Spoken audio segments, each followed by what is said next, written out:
Bonjour tout le monde et bienvenue à notre webinaire concernant la mobilité internationale des travailleurs. Comme vous le savez sans doute, moi je m'appelle Sarah Cox, mais vous savez ou vous entendez que la langue maternelle c'est pas vraiment le français. Donc aujourd'hui j'ai le plaisir de vous introduire à ma collègue Étienne Penetro que vous allez pouvoir écouter surtout cet après-midi.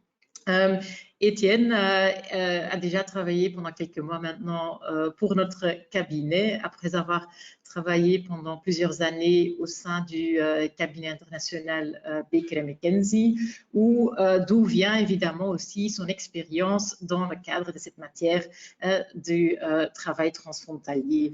Et c'est pour ça qu'on avait l'idée de vous donner ce séminaire qui traite sur cette matière.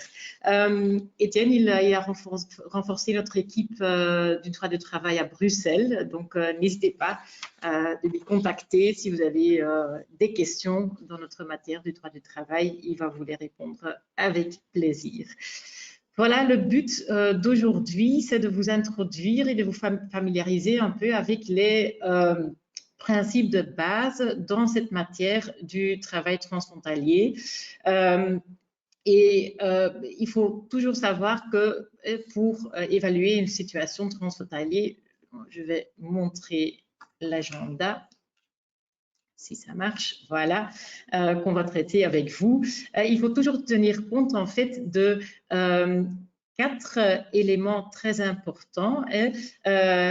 Premièrement, quel droit du travail sera applicable sur cette situation transfrontalière, parce que ça sera évidemment important pour déterminer quels salaires minimaux sont applicables, quelles sont les règles en matière de durée du travail et tout ça. Donc, très important, quel droit du travail est applicable, et c'est Étienne qui va vous expliquer cela.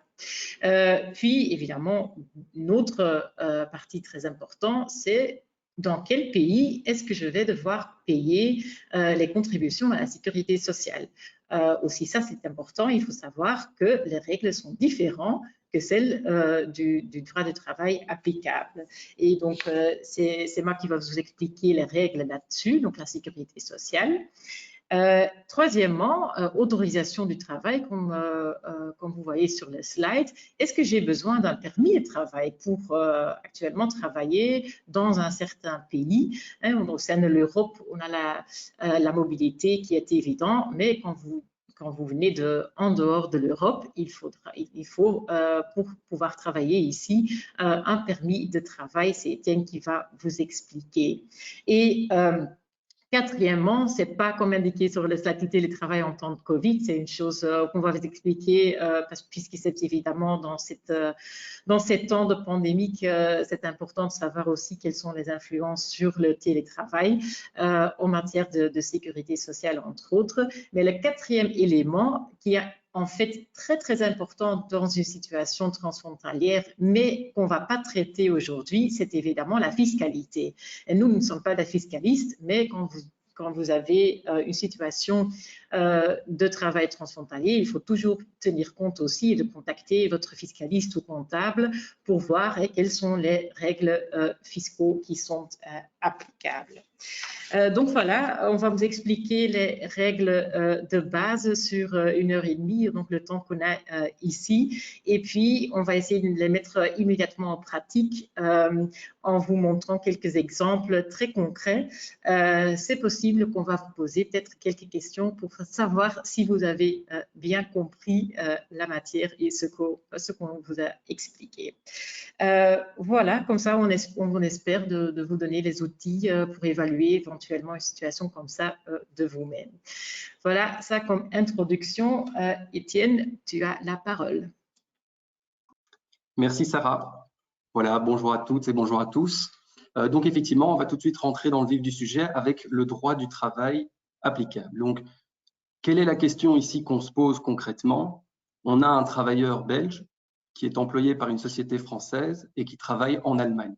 Quel est le droit applicable à son contrat de travail? C'est ça la question à laquelle on va essayer de répondre. Alors, pour répondre à cette question, il y a 2 instruments qui vont nous être utiles. Le premier instrument, c'est le règlement Rome 1, qui va déterminer la loi applicable au contrat. Et le deuxième instrument, c'est la loi détachement. Donc ça, c'est une loi belge de mars 2002 qui a été récemment modifiée en 2020 et qui est en fait une loi qui vient transposer une directive européenne, la directive détachement. Alors, donc ça, ce sont les deux instruments que l'on va mobiliser. Juste petite parenthèse avant de passer à la slide suivante, le règlement Rome 1 s'applique aux contrats qui sont conclus à partir du 17 décembre 2009. Avant ça, on applique la Convention de Rome, mais les règles sont quasiment identiques. Donc, si vous comprenez comment fonctionne le règlement Rome 1, vous n'aurez aucun souci à utiliser la Convention de Rome pour les contrats qui ont été conclus avant 2009. Voilà. Alors, slide suivante, s'il te plaît, Sarah.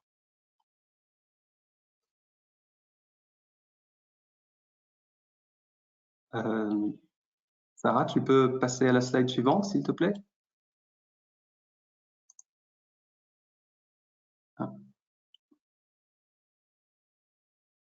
Voilà, parfait, merci. Donc, on va commencer par le règlement Rome 1, la loi applicable. Alors, dans la situation dont je vous parlais, ce travailleur belge employé par une société française en Allemagne, le premier réflexe à avoir, la première chose à faire, c'est d'aller voir ce que dit le contrat. Parce que le règlement Rome 1 précise comme première règle que le droit qui s'applique, c'est le droit qui a été choisi par les parties. Donc, on va tout simplement regarder dans le contrat de travail, voir si ce droit a été choisi par les parties. Alors, ce choix, il peut être express. On va typiquement avoir des clauses du type « le présent contrat est régi par le droit belge, le droit français, le droit allemand, que sais-je encore », ou il peut résulter, mais alors de façon certaine, de certaines dispositions du contrat ou des circonstances de la clause.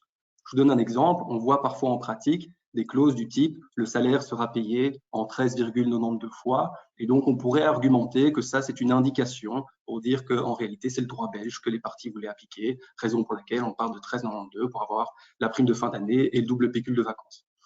Mais il faut que ce soit de manière certaine. Alors, ce choix qui est express ou qui résulte des circonstances ou des dispositions du contrat, il peut s'appliquer à tout ou à seulement une partie du contrat. Donc, ce qu'on voit parfois, c'est que certaines clauses, les clauses de non-concurrence, par exemple, les clauses qui régissent le licenciement vont être soumises à un autre droit. Et enfin, ça peut aussi être changé en cours de contrat. Alors, ça, c'est la base. Je vais regarder dans le contrat quel est le choix qui a été fait par les parties. Si les parties n'ont pas fait de choix, dans ce cadre-là, je dois vérifier le mécanisme en cascade de Rome 1. Donc, Rome 1 prévoit, dans le cas où les parties n'ont pas fait de choix, un mécanisme en cascade qui consiste à se poser deux questions. On va travailler en étapes. Première étape, est-ce que je peux déterminer le pays de travail habituel du travailleur? Si c'est le cas, eh bien, c'est ce droit-là qui va s'appliquer. Donc, si je détermine que le pays de travail habituel de mon travailleur, c'est l'Allemagne, eh bien, c'est le droit allemand qui s'appliquera si les parties n'ont pas fait de choix.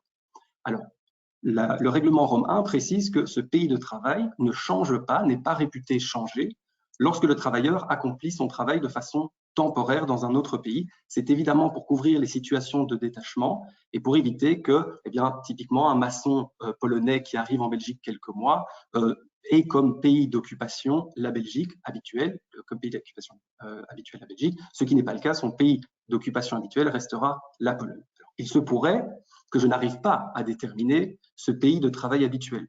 Au passage, je vous signale qu'il n'y a pas de critères de détermination stricte s'agissant de Rome 1. Et donc, ce qu'on constate dans la jurisprudence, c'est que les juges vont invoquer des critères tantôt quantitatifs, combien d'heures je passe dans quel pays, combien de jours je passe dans quel pays, ou des critères qualitatifs que l'on pourrait résumer comme où se trouve mon bureau, où est le centre de mes activités professionnelles, ou encore l'intention commune des parties. Quelle a été l'intention des parties par rapport à ce contrat et à quel droit les parties voulaient-elles le soumettre?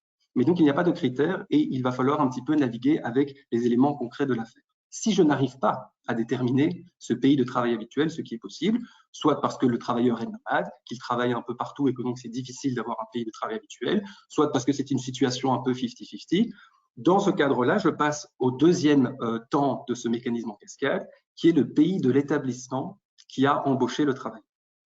Alors, pour ces deux points, il y a chaque fois une clause échappatoire qui peut être mise en branle dans le cas où on observe des liens plus étroits avec un autre pays. Autrement dit, le mécanisme fonctionne comme suit. J'ai une situation internationale. je vérifie ce que le contrat dit. Imaginons que le contrat ne dit rien. Pas de problème, je passe au mécanisme en cascade de Rome. Je vérifie d'abord si je peux identifier un pays de travail habituel. Si je peux l'identifier, c'est ce droit-là qui s'appliquera, sauf si il y a des liens plus étroits avec un autre pays. Et si je ne peux pas identifier de pays de travail habituel, je passe au second temps du mécanisme en cascade, qui est le pays de l'établissement qui a embauché le travailleur, et c'est ce droit-là qui s'appliquera, sauf si, à nouveau, il y a des liens plus étroits avec un autre pays. Alors, Sarah, si tu peux revenir à la slide juste avant. Non, dans l'autre sens. Voilà. Encore une avant, le numéro 1. Non, dans l'autre sens. Encore une. Voilà. Juste après, on va y arriver. Ça, c'est quand on a… Voilà, parfait. Quand on doit partager un écran, ce n'est pas toujours facile, mais on y est. C'est très bien que Sarah ait été à la slide d'après, parce que ici, vous voyez, en bas, il y a ce point d'exclamation en rouge. Ce choix ne peut avoir pour conséquence de priver le travailleur des dispositions plus favorables auxquelles il ne peut être dérogé par accord ou en vertu de la loi objectivement applicable. Qu'est-ce que ça veut dire? Je vous l'ai dit, quand on a une situation de travail international, pour déterminer la loi applicable, la première chose qu'on fait, c'est qu'on va voir dans le contrat. Et on regarde si les parties ont fait un choix. Soit ils n'ont pas fait de choix et on fait le mécanisme en cascade que je viens de vous expliquer, soit ils ont fait un choix et c'est ce droit-là qui va s'appliquer, mais avec une réserve importante, à savoir qu'il ne pourra pas être fait échec aux dispositions impératives, on va les appeler comme ça par commodité, aux dispositions impératives plus favorables qui auraient été applicables à défaut de choix. Et les dispositions qui sont applicables à défaut de choix, on l'a vu, c'est celles qui résultent de ce mécanisme en cascade. Autrement dit, pour identifier la loi applicable, ce que vous faites, vous allez regarder dans le contrat, d'accord? S'il y a un droit indiqué, vous faites quand même ce mécanisme en cascade parallèlement. Soit vous arrivez au même droit, ils indiquent le droit belge dans le contrat et ce mécanisme en cascade me désigne le droit belge, et l'affaire s'arrête là. Soit vous avez un droit différent, donc les parties avaient indiqué le droit belge dans le contrat, mais selon le mécanisme en cascade, j'arrive au droit français. Et dans ce cadre-là, vous allez devoir vérifier s'il y a des dispositions françaises impératives plus favorables que les dispositions belges choisies par les parties. Et dans ce cadre-là, c'est ces dispositions françaises qui prendront le dessus. Voilà, donc ça, c'est le choix des parties. Sarah, tu peux aller au point 3, loi de police. Pour compliquer les choses, parce que sinon ce serait trop facile, on a encore un troisième point qui est un troisième correcteur, si je puis dire, que sont les lois de police du juge qui est saisi de l'affaire. Ce sont des dispositions impératives dont le respect est jugé crucial par un pays et qui vont permettre en fait au juge d'écarter les dispositions soit choisies par les parties, soit qui s'appliquent objectivement et qui viennent faire ce premier effet correcteur. Eh bien, ce juge va pouvoir les écarter au profit de ses propres lois de police. Donc, pour résumer ça dans un exemple, pour bien comprendre ce dont je parle, on pourrait tout à fait avoir un contrat qui est soumis au droit belge, d'accord ? Mais on se rend compte que la loi objectivement applicable, c'est la loi française, et que donc cette loi française vient contrer les dispositions belges qui ne seraient pas aussi favorables. Et on pourrait tout à fait avoir dans le cadre de ce contrat, un différend, un litige qui serait porté devant les juridictions allemandes. Eh bien, le juge pourrait, au nom de ces lois de police allemandes, écarter certaines des dispositions du droit français ou belge au profit du droit allemand. Alors, pour vous donner une petite idée des lois de police en Belgique, c'est très très large. La Cour de cassation nous dit que ces lois de police, c'est l'ensemble des dispositions protectrices impératives du travailleur du droit du travail. Donc, ça peut aller très loin. Voilà. Donc ça, c'était pour Rome 1. Tu peux passer à la slide suivante, Sarah. Premier outil. Le deuxième outil, c'est la loi détachement qui, je vous l'ai dit, est une transposition de la directive détachement que l'on appelle entre nous avocats la directive plombier polonais ou maçon roumain.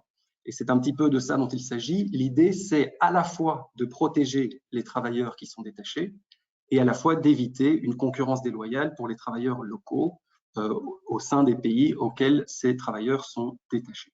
Alors, cette directive, elle a été récemment modifiée. La loi détachement belge a également été récemment modifiée. Vous l'avez sans doute entendu passer. Et l'idée à présent, c'est que lorsque un travailleur est détaché, on se situe bien dans le cadre d'un détachement, donc il y a les définitions qu'il faut bien entendu respecter de la loi. L'idée, c'est qu'on a un noyau dur de dispositions qui vont s'appliquer les 12 premiers mois du détachement. Et à partir du 13e mois, en plus de ce noyau dur, on va avoir une seconde couche qui va également s'appliquer aux travailleurs détachés. Alors, Sarah, si tu peux avancer les slides, peut-être aller… voilà. Oui, encore, on va continuer. Voilà, on va rester là. Ça résume très, très bien les choses et je vais vous donner 2-3 mots d'explication. Donc, je vous disais, un travailleur est détaché, il arrive en Belgique, la loi détachement va s'appliquer dès le premier jour pour déterminer les conditions de travail et de salaire que doivent respecter son employeur. D'accord ? Que doit respecter son employeur. Dans un premier temps, c'est le noyau dur, du premier jour au 12e mois. Ce sont les dispositions qui sont sanctionnées pénalement et qui émanent de CCT rendus obligatoires. Alors, en Belgique, le droit du travail est très largement sanctionné pénalement. Donc, on va avoir des dispositions, je dirais un noyau dur qui est très large, qui est très conséquent. Je vous ai mis, c'est la première colonne sur la gauche, toute une série de points qui devront être respectés par le travailleur détaché à minima. D'accord ? Ensuite, à partir du 12e mois, enfin du 13e mois, donc à la fin du 12e, à partir du 13e mois ou du 19e mois, parce qu'il y a un mécanisme de prolongation possible, vous pouvez demander une prolongation de ce premier délai jusqu'à 18 mois auprès du contrôle des lois sociales par une notification motivée. Et dans ce cadre-là, la seconde couche ne s'appliquera qu'à partir du 19e mois et pas du 13e mois. Et bien donc, à partir de ce moment-là, donc 13e ou 12e, vous avez une seconde couche qui s'applique. Cette seconde couche, c'est quoi? C'est d'abord le noyau dur, donc lui continue évidemment de s'appliquer. Et par-dessus, on va avoir des conditions de travail qui ne sont pas sanctionnées pénalement. Je vous en ai mis toute une liste, salaire garanti, limitation de la responsabilité du travailleur, donc ça c'est l'article 18 de la loi sur les contrats de travail qui prévoit que le travailleur n'est responsable que de ses fautes lourdes et de ses fautes légères habituelles, congé de naissance, petit chômage, etc. Alors dans la doctrine, on voit aussi que les commissions de représentants de commerce et les règles de travail à domicile devraient faire partie de ce second noyau, de cette seconde couche. Je suis assez d'accord. Et en réalité, du coup, la question qu'on se pose, c'est qu'est-ce qui ne fait pas partie de ce noyau dur ni de cette seconde couche qui s'applique à partir du 13e mois ou du 19e mois en cas de prolongation? Eh bien, ce sont les procédures et les formalités, les conditions qui régissent la conclusion et la rupture d'un contrat de travail, en ce compris la clause de non-concurrence. Donc, la conclusion et la rupture du contrat de travail ne font pas partie de ce noyau dur ni de cette seconde couche, et les régimes de pension complémentaires.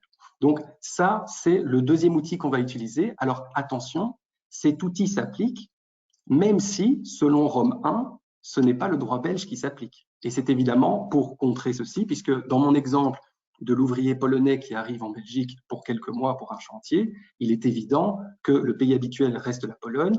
Il est évident, enfin, il est fort probable que le droit polonais soit le droit choisi par les parties. Et par conséquent, si on suit Rome 1, la conclusion est que le droit polonais s'applique.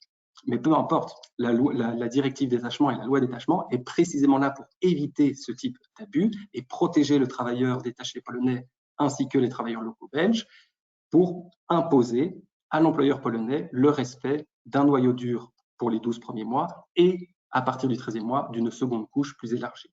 Alors, je précise encore pour la petite parenthèse qu'il y a une disposition anti-abus qui est prévue par la directive et par notre loi qui précise que on ne peut pas en fait essayer de contourner ce mécanisme de la deuxième couche en remplaçant le travailleur détaché par un autre travailleur détaché juste avant l'issue des 12 premiers mois ou des 18 mois si on a obtenu une prolongation. Dans ce cadre-là, les deux durées vont se cumuler pour analyser si la seconde couche doit trouver à s'appliquer ou pas. Voilà. Tu peux passer à la slide suivante, Sarah. Alors, donc, deux instruments. Le règlement Rome 1 qui va me déterminer la loi applicable. On a vu comment il fonctionnait avec le mécanisme en cascade. Un deuxième instrument qui est cette loi détachement qui va venir imposer un noyau dur et puis une seconde couche à l'employeur qui détache des travailleurs en Belgique. Et enfin, et ça c'est pour votre information, mais pour qu'on comprenne et pour la petite interrogation qui s'en vient, ça vous sera utile, on a également un règlement qu'on appelle le règlement Bruxelles 1 bis qui vient déterminer quel est le juge compétent dans une situation internationale. Ce règlement, il va offrir différentes possibilités aux travailleurs. Le travailleur peut se tourner vers différents États pour obtenir justice. Ils sont repris sur le slide. Et l'employeur, lui, n'a qu'une possibilité, c'est l'État membre sur le territoire duquel le travailleur a son domicile. Alors, les parties peuvent bien entendu, dans leur contrat, décider de ce qu'on appelle une clause d'élection de fort. Donc ça, ce sont des jolis mots pour dire tout simplement, on va déterminer le juge qui sera compétent.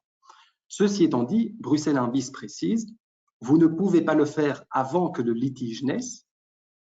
Et si vous l'avez fait avant que le litige naisse, alors en tous les cas, cette clause ne peut pas restreindre le choix du travailleur qui aurait été le sien si Bruxelles 1 bis s'était appliqué complètement. Donc voilà, ça c'est la loi applicable. Comme ça, on a deux instruments plus un petit instrument, un troisième qu'on peut avoir en tête pour bien comprendre. Et donc là, je pense qu'on arrive, Sarah, au petit cas pratique. Voilà. Sarah, vous avez dit, vous aurez peut-être une interrogation notée sur 10. On y est, elle ne vous a pas menti. Vous avez normalement un chat dans votre petit panel ici sur la droite. Vous pouvez tout à fait répondre à la question dans le chat si vous avez l'idée de la réponse. Je vous propose un premier cas pratique. Une entreprise italienne qui engage un travailleur dans des liens de contrat de travail régis par le droit italien. Donc, tout ça se passe en Italie. Le travailleur est engagé en Italie, il travaille dans l'entreprise à Milan. Tout se passe très bien et l'entreprise fleurit, elle grandit, ça se passe même très très bien et elle décide d'aller s'implémenter en Belgique, d'ouvrir une succursale en Belgique. Et elle propose à ce travailleur d'en être l'explorateur et de se lancer dans cette mission. Et donc, ce travailleur motivé accepte et est envoyé en Belgique, d'accord, pour aller monter une succursale. Le contrat de travail reste soumis au droit italien. Quel est le droit applicable? Donc, les parties ont stipulé dans le contrat, ce sera le droit italien applicable. Quel est le droit applicable à ce travailleur qui est en Belgique et qui monte cette succursale italienne dans le cadre d'un contrat soumis au droit italien?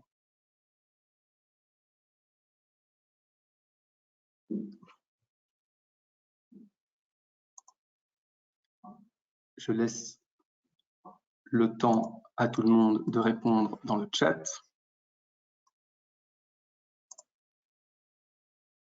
Ou c'est dans l'onglet questions?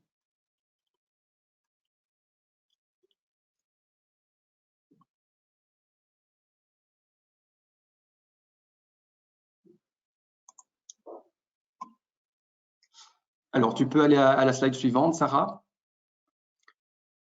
Alors, effectivement, on a eu quelques réponses correctes. La loi applicable, c'est bien le droit italien puisque c'est le choix des parties. Mais attention, Rome 1 prévoit le correctif dont je vous parlais.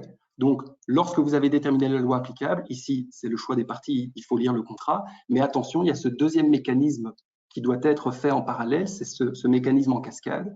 Et si on suit ce mécanisme en cascade, on se rend compte que le pays d'occupation habituel du travailleur, c'est la Belgique. Alors, pourquoi ?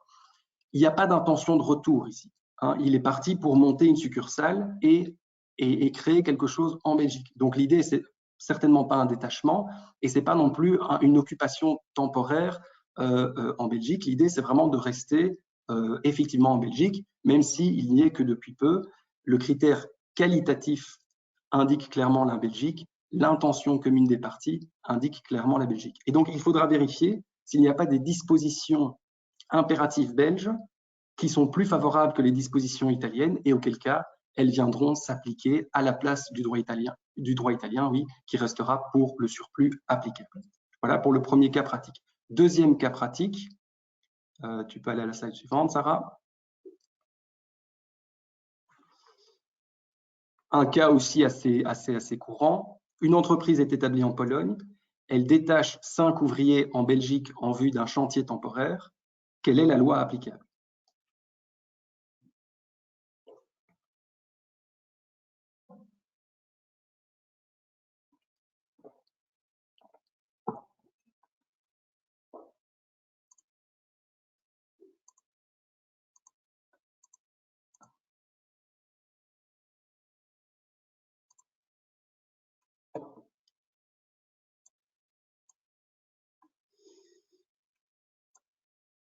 Alors, je vois ici loi belge.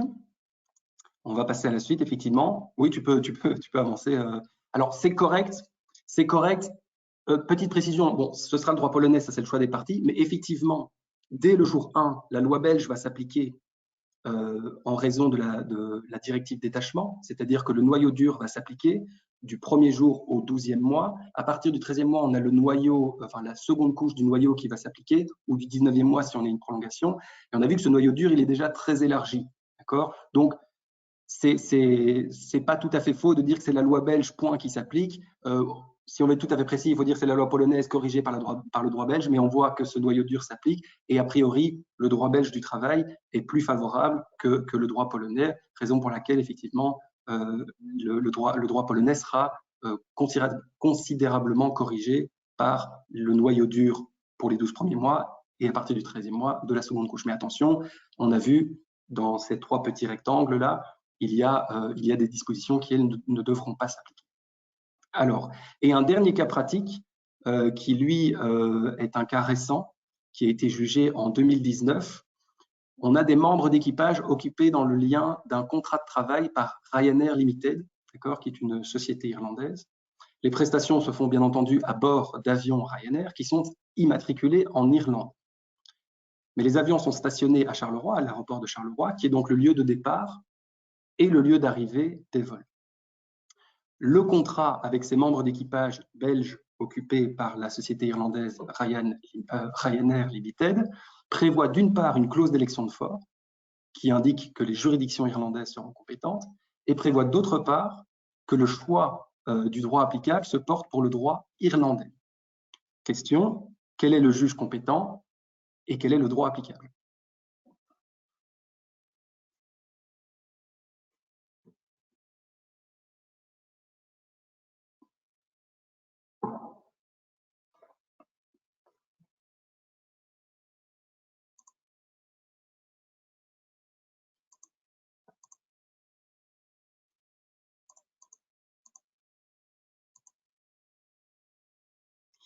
Alors, ici, j'ai juge compétent égale Irlande.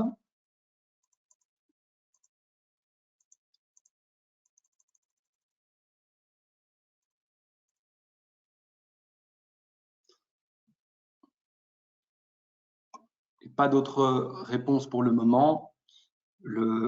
C'est un cas difficile. Hein. Voilà, je vous donne la réponse. C'est un cas difficile. Droit applicable, j'hésite. Oui, je comprends tout à fait. Le juge a hésité aussi. Le tribunal du travail de Charleroi a hésité, s'est déclaré incompétent. C'est passé devant la Cour du travail de Mons qui a posé une question préjudicielle à la Cour de justice de l'Union européenne. Donc, rassurez-vous, si vous n'avez pas trouvé la réponse tout de suite, c'est normal. Les juges non plus. Alors, comment la situation a été réglée? Bon, on voit qu'il y a une clause de fort qui est antérieure à la naissance du litige. En soi, ce n'est pas un problème, sauf si elle limite les possibilités de Bruxelles 1 bis. Et donc, il faudrait voir si Bruxelles 1 bis n'offrirait pas d'autres possibilités. L'autre possibilité, c'est bien entendu le pays habituel, le lieu duquel ou à partir duquel le travailleur effectue ses prestations de travail. Et la Cour de Mons, après en avoir référé à la Cour de justice de l'Union européenne, a estimé que la Belgique pouvait s'appliquer ici. Pourquoi? Eh bien, les avions sont stationnés à Charleroi, c'est de là qu'on part, c'est là qu'on revient. La Cour de Mons a estimé que l'avion était un outil de travail, c'est l'outil de travail des membres de l'équipage. Cet outil de travail leur est donné en Belgique et leur base d'affectation, c'est l'aéroport de Charleroi qui est donc la Belgique. Et par conséquent, le lieu de travail habituel à partir duquel ou depuis lequel le travailleur effectue son travail, c'est la Belgique. Par conséquent, la clause d'élection de fort n'était pas valide puisqu'elle limitait ce choix et donc le juge belge était bel et bien compétent. Et ensuite, on passe donc au droit applicable. Même raisonnement, Rome 1, qu'ont choisi les parties? Eh bien, elles ont choisi le droit irlandais, donc c'est ce droit qui s'applique. Mais attention, je prends mon mécanisme en cascade pour éventuellement apporter un correctif à ce droit. Et selon le mécanisme en cascade, le premier échelon, c'est le pays habituel d'occupation. Et ici, la Cour estime que c'est la Belgique. Par conséquent, le droit irlandais s'applique, corrigé par les dispositions impératives plus favorables de droit belge. Voilà. Bravo à tous.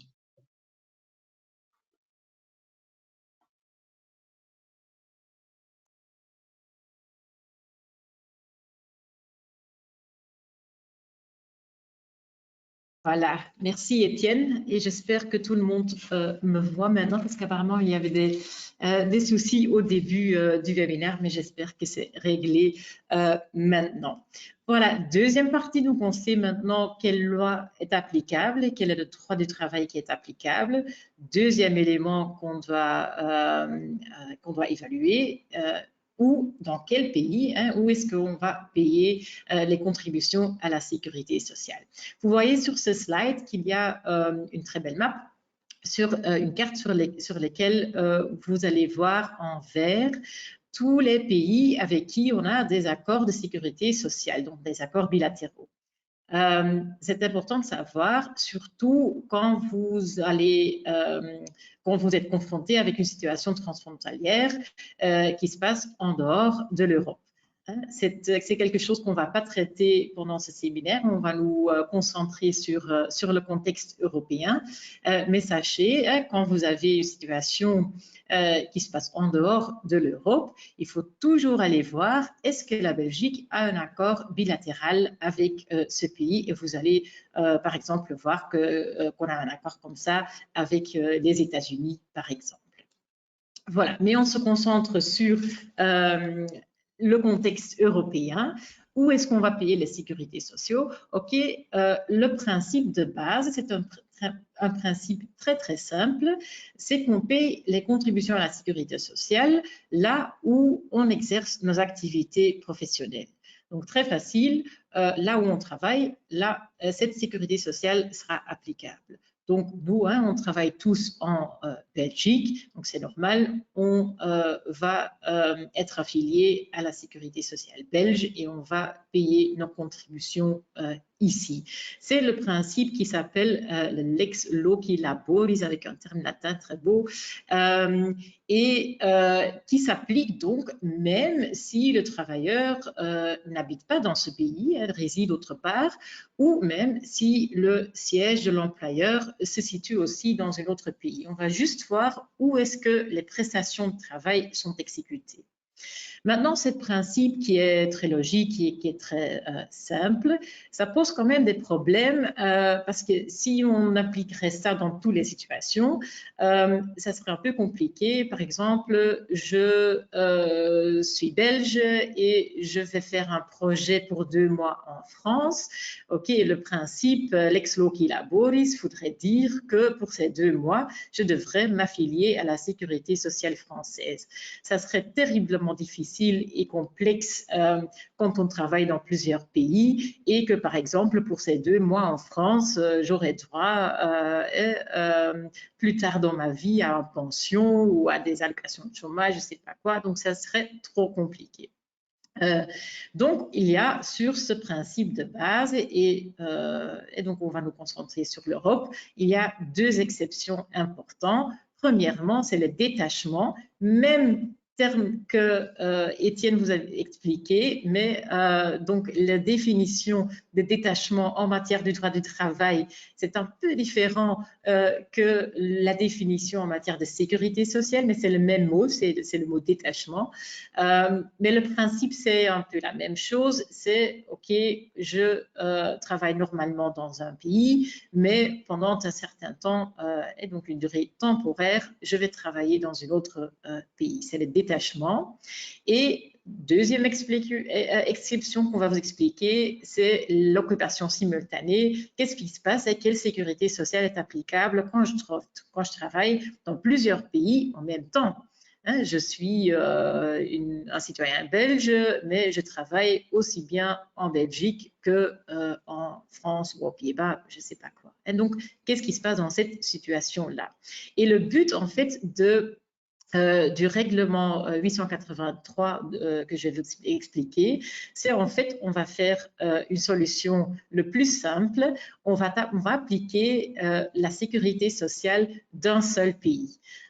C'est comme ça le plus simple et c'est donc le règlement 883 de l'Union européenne qui va désigner quel pays sera compétent en matière de sécurité sociale. À nouveau, si vous avez une situation qui se situe en dehors de l'Europe, très important, allez regarder s'il n'y a pas un accord bilatéral. Dans la plupart des accords, il y a aussi des règles pour désigner une seule sécurité sociale qui sera applicable. Voilà, première exception, c'est donc, comme j'avais expliqué, le détachement. Je travaille je travaille normalement dans un pays, un État membre de l'Union européenne, mais pour une période limitée, je vais travailler dans un autre pays. Alors, dans ce contexte, je vais pouvoir maintenir ma sécurité sociale de mon État d'origine et comme ça, on ne se complique pas la vie. Hein. Le but, c'est effectivement de promouvoir la libre circulation des personnes au sein de l'Union européenne, mais évidemment, comme je vous ai expliqué aussi, d'éviter les formalités administratives, sinon ça serait beaucoup trop complexe. Et le but, comme je vous l'avais dit, c'est d'appliquer la sécurité sociale d'un seul État membre. Le détachement, il y a 5 conditions qui sont assez strictes pour être valables. Premièrement, avant de pouvoir être détaché au sein de l'Union européenne, il faut être affilié au moins 1 mois à l'État d'envoi. Donc, une situation qui n'est pas possible, c'est que je suis un travailleur portugais et j'engage une personne dans mon entreprise et qui n'était pas encore assujettie à la sécurité sociale portugaise. Il vient par exemple de l'Espagne ou d'un autre pays. Hein. Je l'engage et un jour plus tard, je vais déjà le détacher à la Belgique. Ça, ce n'est pas possible. La personne doit être affiliée au moins 1 mois d'abord à la sécurité sociale portugaise avant que je peux détacher. Maintenant, ça peut être dans toute qualité. Donc, si par exemple, c'est une personne qui a été indépendante, mais assujettie à la sécurité sociale portugaise pour indépendant, ok, je suis une société portugaise, je l'engage comme salarié, il peut immédiatement être détaché au sein de l'Union européenne. Donc, affiliation préalable à l'État d'envoi, première condition. Deuxième condition, on doit encore maintenir, et je vois quand même que cette condition n'est pas toujours respectée quand je vois certains détachés ici en Belgique, on doit maintenir un lien organique avec l'employeur d'origine. Qu'est-ce que ça veut dire? Ça veut dire que le travailleur, il doit en fait encore rester sous l'autorité patronale de l'employeur qui l'a détaché. Je vois une petite erreur, c'est l'employeur qui l'a détaché. Ça veut dire que il doit y avoir un employeur réel. Dans mon cas de Portugal, je suis un travailleur portugais, ok, je suis détaché à partir de mon pays, Portugal, vers la Belgique, ok, mon employeur est encore en Portugal et je dois avoir un lien organique encore avec le Portugal, avec mon employeur qui est là-bas, et c'est mon employeur là-bas, en Portugal, qui doit avoir la possibilité de décider sur les choses typiquement de compétences patronales, hein, c'est-à-dire l'engagement, le licenciement, l'évaluation, les rémunérations, les sanctions disciplinaires et tout ça. Donc, hein, il doit encore rester sous l'autorité patronale de l'employeur qui l'a détaché.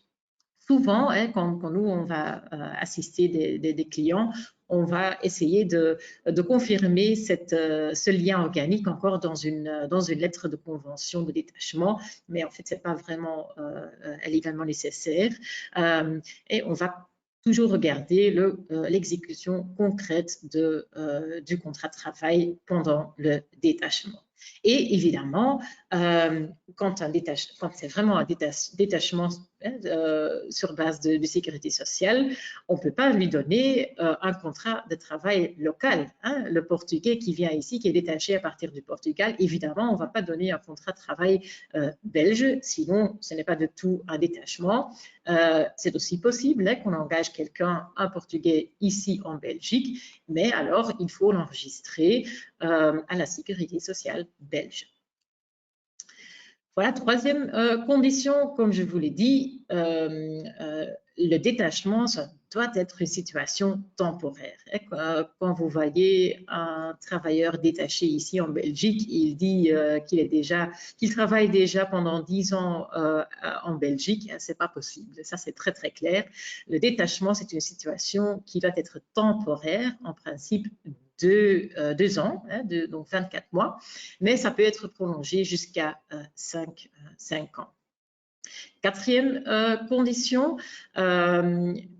et ça, c'est évidemment pour éviter de fraude, mais on voit quand même dans la pratique que ça se passe beaucoup parce que les contrôles, c'est pas si évident, hein, sur cette condition. On ne peut pas avoir un détachement en remplacement ou en cascade. Qu'est-ce que ça veut dire? Le travailleur qui est détaché ici, par exemple en Belgique, il ne peut pas être détaché en Belgique pour remplacer une autre personne détachée et dont la période de détachement a expiré. On ne peut pas avoir un roulement de travailleurs détachés parce que comme ça, on abuserait en fait le système du détachement. Sachez que la Cour de justice dans l'Union européenne a une interprétation large de cette condition.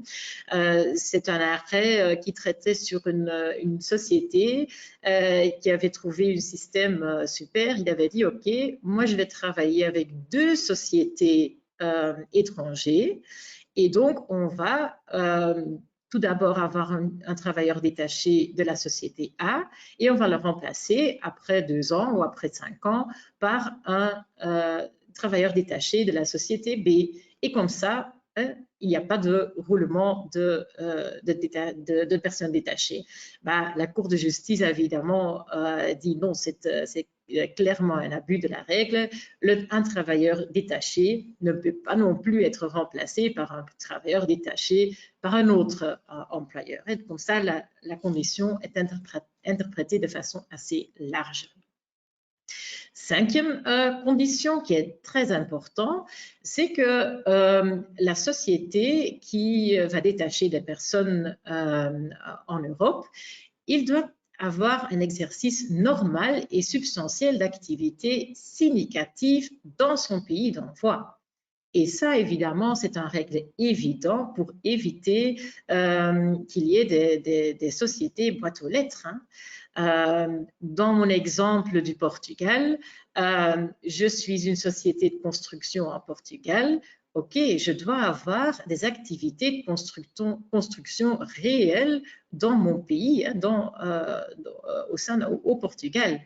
Et les activités doivent être significatives. Et la Commission de l'Union européenne a en fait interprété ça. C'est pas dans les réglementations, mais c'est dans une interprétation. Et ils ont dit, OK, quand vous avez 25% de vos activités ou de vos chiffres d'affaires au sein de votre État, donc de l'État d'envoi, ça veut dire que vous avez des activités substantielles dans votre pays d'envoi. Donc, ce qui n'est pas du tout possible, c'est d'avoir une société, je dis toujours Portugal, mais ça peut être Bulgarie, Roumanie, quelque chose comme ça. J'ai une société en Bulgarie et cette société doit avoir des activités substantielles, au moins 25% au Bulgarie. Et ça ne peut pas juste être de l'administration, une boîte aux lettres et un secrétaire avec un bureau. Non, c'est pas possible. On doit avoir des activités réelles au sein de l'État d'envoi. Donc, 5 conditions pour avoir un détachement qui est valable. Donc ça, c'était la première exception sur le principe de base qu'on paye notre sécurité sociale dans le pays où on travaille. Deuxième exception, très important, qu'est-ce qui se passe quand je travaille dans plusieurs pays en même temps? À nouveau, si c'est une situation en dehors de l'Europe, il faut regarder s'il n'y a pas d'accord bilatéral, mais malheureusement, dans la plupart des accords, on voit qu'il y a quand même une double sécurité sociale qui peut être applicable dans cette situation-là. Au sein de l'Union européenne, heureusement, on a des règles qui désignent à nouveau une seule sécurité sociale qui sera applicable. C'est à nouveau dans ce même règlement 883. Et vous voyez dans ce tableau-là les règles qui sont applicables.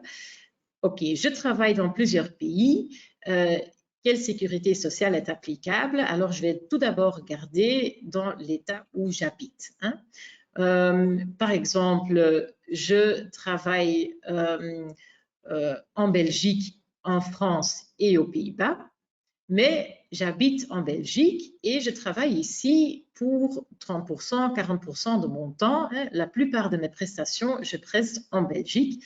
Alors, si le travailleur travaille substantiellement dans son état de résidence où il habite, et substantiellement, c'est quoi? Vous voyez l'astérix qui est rouge là, c'est au moins 25% de mon temps de travail. Ok, si je travaille au moins 25% de mon temps de travail au pays où j'habite, alors c'est très simple, c'est la sécurité sociale de mon état de résidence qui sera applicable. Dans mon exemple, ça sera la Belgique qui sera applicable. Et n'importe si j'ai un employeur ou plusieurs employeurs, si je travaille au moins 25% de mon temps de travail en Belgique, ça sera la sécurité sociale belge qui sera applicable. Maintenant, qu'est-ce qui se passe quand je travaille dans plusieurs pays, mais je ne travaille pas substantiellement dans mon état de résidence? Qu'est-ce qui se passe alors? Alors, il faut faire une distinction entre la situation où je travaille juste pour un employeur, mais dans différents pays, soit pour plusieurs employeurs dans différents pays. Si je travaille pour un seul employeur, alors, c'est encore assez simple. La sécurité sociale sera applicable du siège social ou du siège d'exploitation de l'entreprise, donc de l'employeur pour lequel je travaille. Donc, j'avais mis un exemple ici. Par exemple, j'habite à Anvers, mais je travaille pour 90% de mon temps dans les bureaux de mon employeur qui est situé aux Pays-Bas. Alors, c'est très clair. Je ne travaille pas assez en Belgique, peut-être quelques prestations avec le télétravail que je fais en Belgique à 10% de mon temps. C'est pas assez.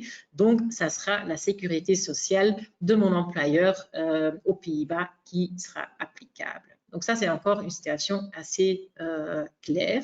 Les choses se compliquent quand je travaille pour plusieurs employeurs et dans des pays où je n'habite pas, où je ne travaille pas substantiellement. C'est ça le critère.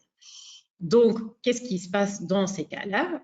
Quand mes plusieurs employeurs sont établis tous dans le même état, ça c'est encore assez simple, la sécurité sociale de l'État de ces sièges sociaux seront applicables. J'habite en Belgique, mais j'ai 2 employeurs qui se situent en France. La sécurité sociale de la France sera applicable. Quand j'ai plusieurs employeurs, mais qui sont établis dans 2 différents États, dont un seul est l'État de résidence, dans ce cas-là, puisque je ne travaille pas pour 25% de mon temps de travail dans l'État où j'habite, ça sera l'autre État qui sera applicable. Et troisième exception et troisième cas possible, c'est quand j'ai plusieurs employeurs encore établis, mais maintenant dans différents États, mais pas celui où j'habite. Donc, aucun des États où les employeurs se situent, c'est l'État de résidence. Dans cette cas de figure, ça sera quand même mon État de résidence qui sera applicable, même si je ne travaille pas 25% de mon temps de travail. Vous voyez, c'est assez compliqué, mais on va vous donner quelques exemples tout de suite pour que ce soit très clair. Encore un petit mot sur le Brexit. Vous savez peut-être que juste à la fin, juste avant Noël, où je vois qu'il y a une erreur, ça doit être 2020 évidemment et pas de 2021. Il y a eu le fameux Brexit et donc l'Angleterre a malheureusement décidé de quitter l'Union européenne et Boris Johnson il a eu la possibilité juste avant Noël de conclure un contrat et donc un Trade and Cooperation Agreement avec l'Union européenne. Et en fait, qu'est-ce qui se passe quand on a une situation transfrontalière avec l'Angleterre? Il faut maintenant aller regarder dans ce Trade and Cooperation Agreement pour voir quelles sont les règles applicables. Heureusement, pour les situations qui étaient déjà en cours au moment du Brexit, donc le 1er décembre 2020, là c'est encore assez simple parce que tout reste la même chose. Donc il y a un acquis communautaire, les mêmes conditions seront applicables qu'avant le Brexit. Si vous avez reçu un formulaire A1, pas de souci, ce formulaire A1 reste valable pour la durée, évidemment, pour laquelle il est octroyé. Cette situation continuera tant que la situation, évidemment, ne change pas. Donc, si je suis un travailleur belge, mais en décembre 2020, je vivais et je travaillais au Royaume-Uni, ok, c'est très clair, la situation sera continuée comme ça. Maintenant, à partir du 1er janvier 2021, quand même un peu plus de soucis, mais la plupart des règles, et c'est une bonne chose à mon avis, sont restées plus ou moins les mêmes. Les règles qui sont dans le Trade and Cooperation Agreement sont plus ou moins les mêmes et qui sont analogues que celles qui étaient déjà applicables au sein de l'Union européenne. Donc aussi, heureusement, une seule législation qui sera applicable, une seule sécurité sociale, mais attention, pas tous les éléments de sécurité sociale seront applicables. Par exemple, les allocations familiales, c'est possible que vous êtes un travailleur belge qui travaille au Royaume-Uni et c'est possible quand vous avez un enfant que vous n'allez pas avoir les allocations familiales en Angleterre, même si vous êtes assujetti à cette sécurité sociale. Donc, c'est un peu plus limité. Et aussi, le système de détachement est encore possible. Donc, un système similaire a été introduit dans la Convention, mais maintenant strictement limité à 2 ans. Donc, pas possible de prolonger jusqu'à 5 ans. Voilà. Quelles sont les formalités? Je pense que vous connaissez tous l'attestation A1, the Certificate of Coverage. C'est un formulaire qui va confirmer le régime de sécurité sociale qui est applicable et ce formulaire est donné par l'autorité de sécurité sociale dans l'état d'envoi. Donc, si vous avez un travailleur détaché de l'Espagne, ça sera la sécurité sociale espagnole qui va fournir l'attestation A1. Attention, parce que auparavant, on pensait que ce formulaire A1 était vraiment une preuve que le détachement était bel et bien valable, mais avec les arrêts que vous connaissez peut-être, Altun et aussi Vueling de la Cour de justice de l'Union européenne, ils ont en fait décidé qu'en cas de fraude, l'A1, le formulaire A1, peut être considéré nul et donc pas valable en cas de fraude. Il y a quelques conditions qui sont nécessaires. Donc, la fraude, évidemment, doit être prouvée et l'État doit d'abord avoir essayé donc la procédure européenne pour essayer donc de annuler un A1 qui serait frauduleux. Et quand ces deux conditions sont nées, c'est une juridiction nationale qui peut effectivement écarter le formulaire A1. Donc, ça veut dire que la A1 n'est pas super solide pour l'instant. Et un A1 peut être annulé soit par un juge, par exemple le juge belge en cas de fraude, soit si la procédure européenne pour retirer l'A1 a été suivie par le pays d'envoi. Donc, c'est quand même quelque chose qui est très important et qui donne de l'opportunité pour l'ONSS belge, puisque quand il n'y a pas de l'A1, le principe de base sera applicable et donc l'ONSS belge peut réclamer des contributions belges pour tous les gens qui ont travaillé ici en Belgique. Donc, quand même des jurisprudences très importantes. Quand vous avez des gens qui sont détachés vers la Belgique, vous connaissez peut-être la formalité de l'IMOSA, c'est un système qui est typiquement belge, mais on voit que plusieurs pays de l'Europe ont en fait copié notre système entre-temps. Donc, si vous êtes une entreprise et vous détachez des travailleurs vers des autres pays dans l'Europe, il faut toujours vérifier qu'il n'y a pas un système similaire applicable dans ce pays. La Limosa, c'est une déclaration qui va être faite online sur le site web de l'ONSS. Ça doit être fait avant le début de l'activité en Belgique. Et surtout pour vous, c'est important de savoir, et j'espère que vous connaissez déjà, quand vous travaillez avec par exemple un sous-traitant, il faut toujours contrôler si tout le monde a bien aussi bien l'A1, mais ça c'est plutôt pour la réglementation des retenues sur les factures, mais aussi certainement la Limosa, parce que si vous avez un travailleur détaché chez vous et vous n'avez pas contrôlé s'il a bien la Limosa, c'est vous qui devez le faire pour lui. Et si vous oubliez, si vous ne contrôlez pas, vous pouvez être pénalement responsable. C'est une sanction de niveau 3 ou même 4 si c'est votre propre employé. Donc, c'est quand même très important de toujours bien contrôler les formulaires Limosa.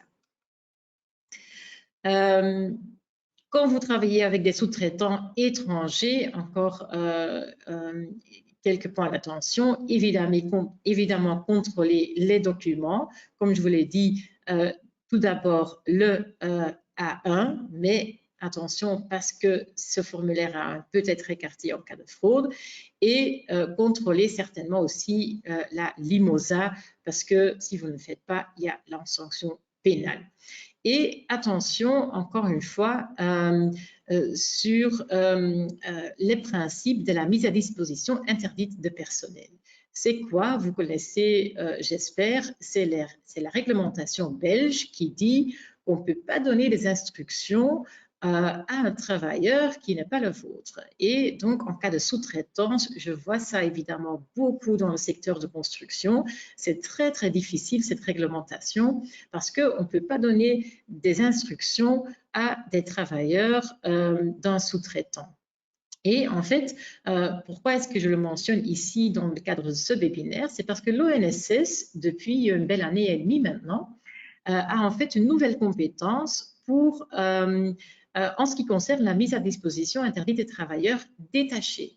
Donc, dans le cadre des travailleurs détachés, l'ONSS a dit « Ah, c'est intéressant ». Évidemment, à cause des arrêts Altun et Vueling, c'est intéressant parce que si le A1 n'existe plus, hein, parce qu'il y a eu une fraude avec le système des détachements, alors on peut récupérer les contributions de l'ONSS en Belgique. Et est-ce que ce n'est pas intéressant de ne pas seulement pouvoir récupérer ces contributions chez l'employeur lui-même, mais essayer de trouver en Belgique une autre employeur? Parce que vous savez peut-être qu'en cas de mise à disposition interdite de personnel, c'est en fait l'utilisateur du personnel qui devient employeur des travailleurs qui sont mis à disposition de lui. Et donc là, c'est quand même quelque chose qui est hyper dangereux à mon avis, et on voit déjà beaucoup d'inspections sociales là-dessus actuellement. On traite aussi un dossier qui est assez grave aussi parce que quand on a eu les arrêts Altun et Vueling, on s'était dit, OK, l'ONSS a une opportunité, l'ONSS peut aller au tribunal pour essayer d'écarter le formulaire A1 et puis, attention, pour mise à disposition, pour ne pas devenir employeur et d'être le déteur des allocations à l'ONSS. Donc ça, c'est très important. Mais maintenant, ce qu'on voit, c'est que les États membres de l'Union européenne travaillent beaucoup plus ensemble. Et qu'est-ce qu'on voit? C'est que l'ONSS belge, dans notre dossier qu'on traite, avait demandé à l'ONSS en Slovénie de en fait annuler un formulaire A1 à cause d'une situation de fraude. Et alors, qu'est-ce qui se passe? La Slovénie a accepté cette demande, donc il n'y avait plus de formulaire A1. sans que l'ONSS a dû devoir aller au tribunal. Et qu'est-ce qui se passe dans ce dossier? L'ONSS a utilisé sa compétence d'affiliation automatique pour dire, OK, nous, on trouve qu'il y a de mise à disposition interdite de personnel et notre client belge, disons l'utilisateur du personnel, la semaine plus tard, il avait les travailleurs détachés slovènes sur son payroll. Et l'ONSS réclame des contributions sociales ici en Belgique de notre client. Donc, quand même quelque chose important de retenir. Voilà, ça, ce sont les principes de base. J'espère que c'était clair parce qu'à nouveau, je vais vous poser à mon tour des exemples, des cas d'hypothèse. Premier exemple, OK, qu'est-ce qui se passe? On a un représentant de commerce qui habite à Bruxelles, mais son employeur, c'est une société française, le siège social est en France. Qu'est-ce que le représentant de commerce fait? Il essaye de vendre les produits de son employeur en Belgique, aux Pays-Bas et en Luxembourg. 20% de ses activités, c'est en Belgique, 40% aux Pays-Bas, 40% au Luxembourg. Donc, que pensez-vous? Quelle sécurité sociale sera applicable dans ce cas?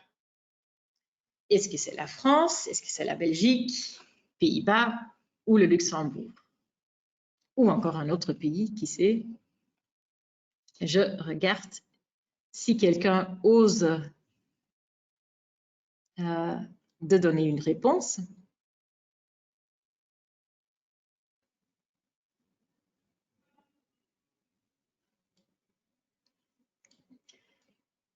Personne ose, c'est pas si difficile. Hein? La solution, c'est donc mon représentant de commerce, il habite bien dans un pays où il travaille, la Belgique, mais il ne travaille pas assez en Belgique parce qu'il ne travaille que pour 20% de son temps en Belgique, c'est pas 25, hein, ça doit être 25, et donc il sera assujetti pas à la sécurité sociale belge, mais à la sécurité sociale du pays du siège social de l'employeur. Je vous avais dit, c'était une société française, donc ça sera la société française, l'application de la sécurité sociale française. Deuxième cas de pratique, un travailleur habite à Anvers, il a deux employeurs, un employeur en France, un employeur en Allemagne, et il travaille pour 60% en Belgique, 20% en France et 20% au Luxembourg. Quelle sécurité sociale sera applicable dans ce cas de figure? Est-ce que quelqu'un ose dire quelque chose sur le chat? Je regarde.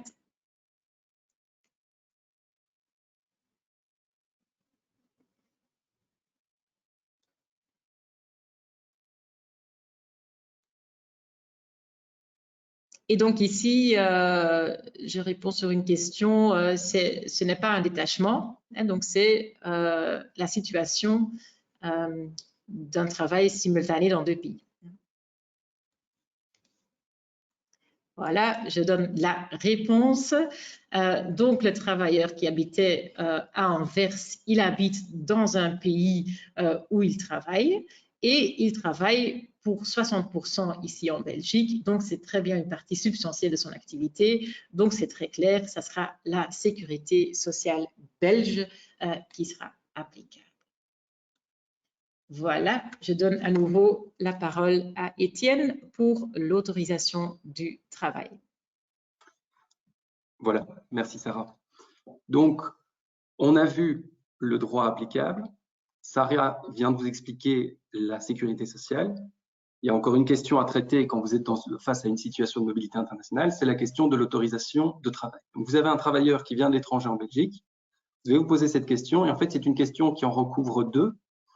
La première question, est-ce qu'il peut rentrer en Belgique? Est-ce qu'il peut séjourner en Belgique?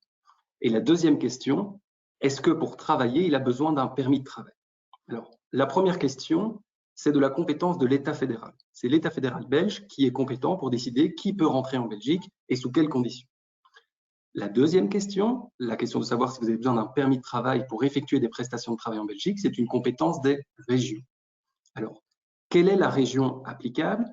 Eh bien, il y a un mécanisme qui le prévoit. Je ne vais pas rentrer dans le détail, mais je vous le signale. Il y a un mécanisme qui est prévu dans l'accord de coopération, donc entre l'État fédéral et les régions précisément, pour se mettre d'accord sur ces 2 points essentiels.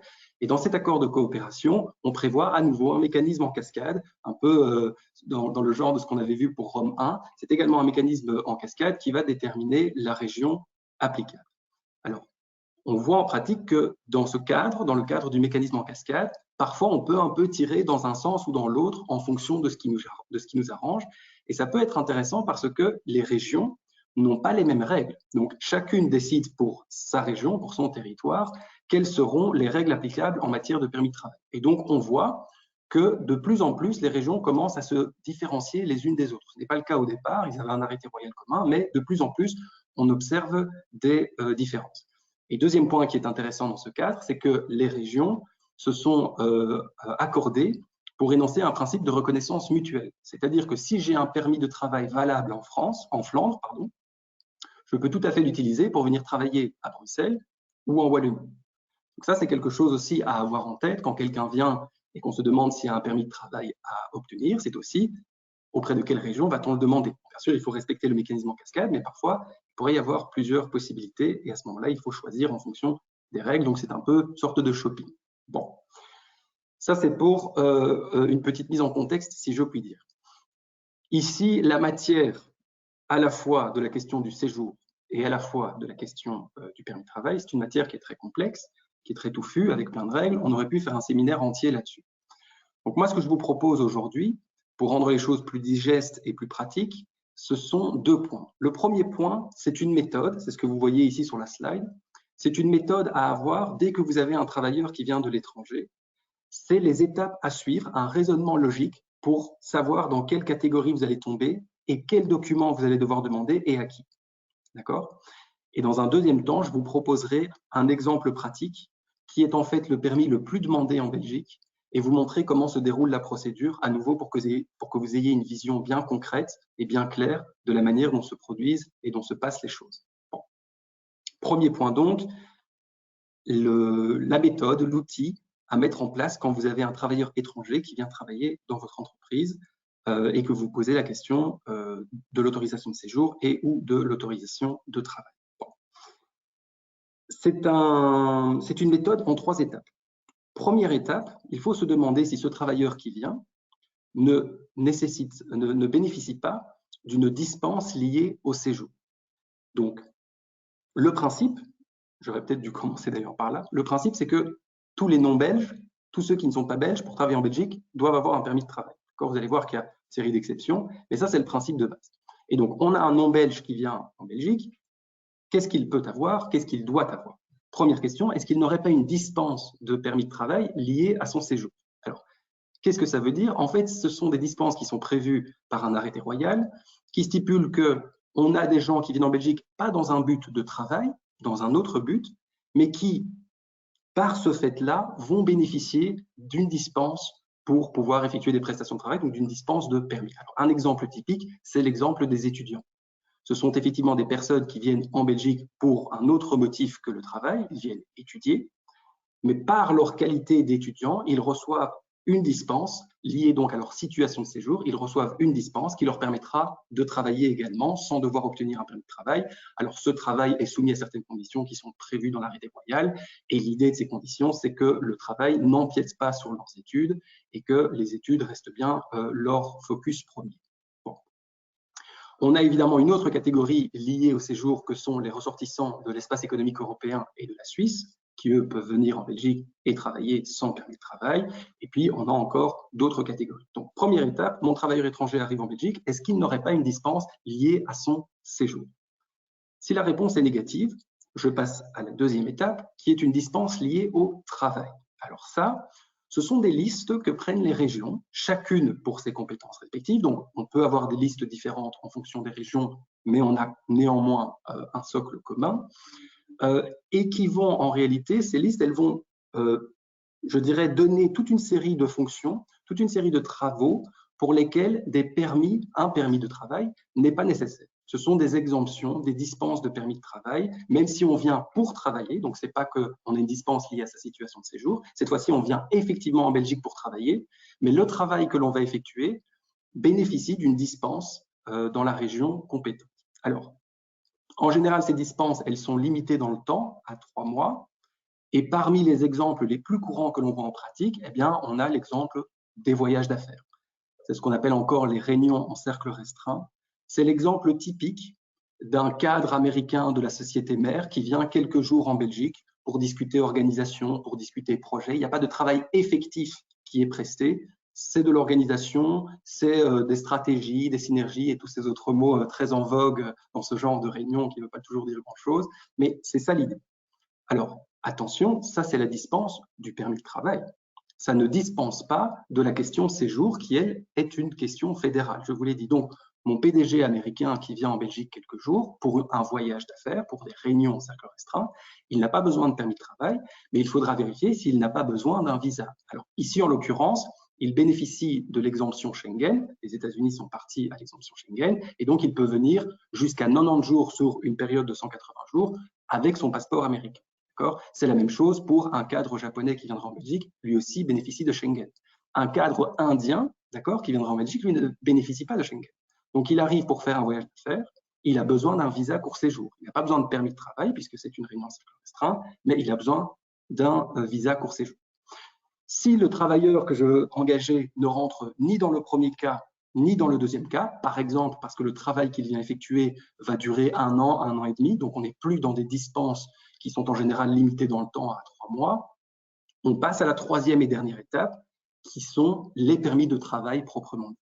Et là, à nouveau, la région, les régions, chacune pour leurs compétences propres, listent toute une série de fonctions et de tâches pour lesquelles elles délivrent un permis de travail sous réserve de l'observation de certaines conditions.